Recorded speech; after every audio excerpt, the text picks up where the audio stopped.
অনেকদিন পর আজকে আমি একটু ভিডিও করতে বেরিয়েছি।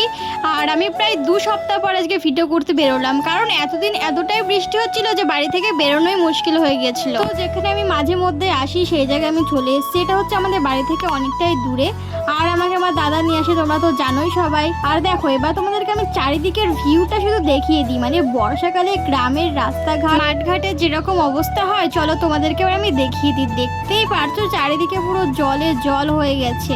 আর চারিদিকে দেখতে দেখতে হঠাৎই গাছটার দিকে চোখ গেল, এটা হচ্ছে তাল গাছ।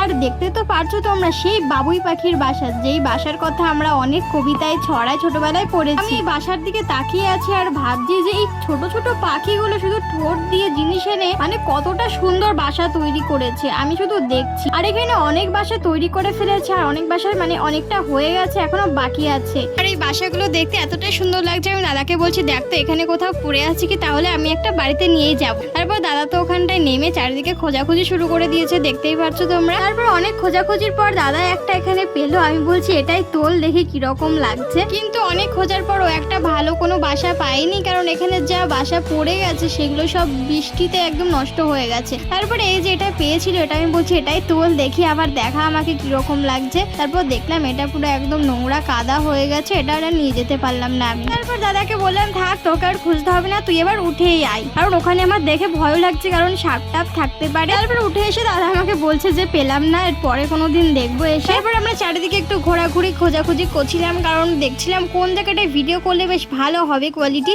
আর আমরা একটা জিনিস দেখি যে আমরা যেদিনই ভিডিও করতে যাই একটুখানি রোদ হয়ে তারপরে মেঘ হয়ে যাবে, আর এতটাই রাগ হয় মানে কি বলবো। সেজেগুজে যাওয়ার পরে যদি ভিডিও না করতে পারি তাহলে বলো কিরকম লাগবে। তারপর ভিডিও স্টার্টিং করে দেওয়ার পরে হঠাৎ এই গাছের পাশে আমি একটা ভিডিও বানাচ্ছিলাম, তারপরে এই যে দেখতে পাচ্ছ যেটা আমি ছিঁড়ছি, এটার জন্য ভিডিও অনেক প্রবলেম হচ্ছিল। তারপরে আমি তো ছিঁড়তেই পারছিলাম না, জোর করে টেনে আমি এটা ছিঁড়েছি। আর তারপর হয়ে গেছে একটা কাণ্ড, আমার হাতে একটা ব্রেসলেট ছিল পুঁথির, সেটা ছিঁড়ে পুরো সব পুঁথি খুলে পড়ে গেছে। আরে ব্রেসলেটটা অনেক দিনকার, হঠাৎ আজকে পড়েছে, কারণ আমার যে জুয়েলারিগুলো আজকে পরেছি তার সাথে ম্যাচিং হয়ে গিয়েছে। তারপরে পুঁথিগুলো খুঁটে খুঁটে আমি দাদাকে তুলতে বললাম, আর এটা আমি বাড়ি নিয়ে গিয়ে পরে আমি গেঁথে নেবো, তাই আমি এটা আবার নিয়ে যাচ্ছি। তো আমার অনেক রিলস করা কমপ্লিট হয়ে গেছে, তোমরা হয়তো আমার রিলসগুলো ফেসবুকে তারপরে ইউটিউবে দেখতেই পেয়েছো। দেন একটা জিনিস ভালো হয়েছে, আমাদের সব ভিডিও কমপ্লিটের পরে তারপরে দেখছি মেঘ হচ্ছে, মানে আমাদের ভিডিও কমপ্লিট তারপরে মেঘও শুরু হয়েছে।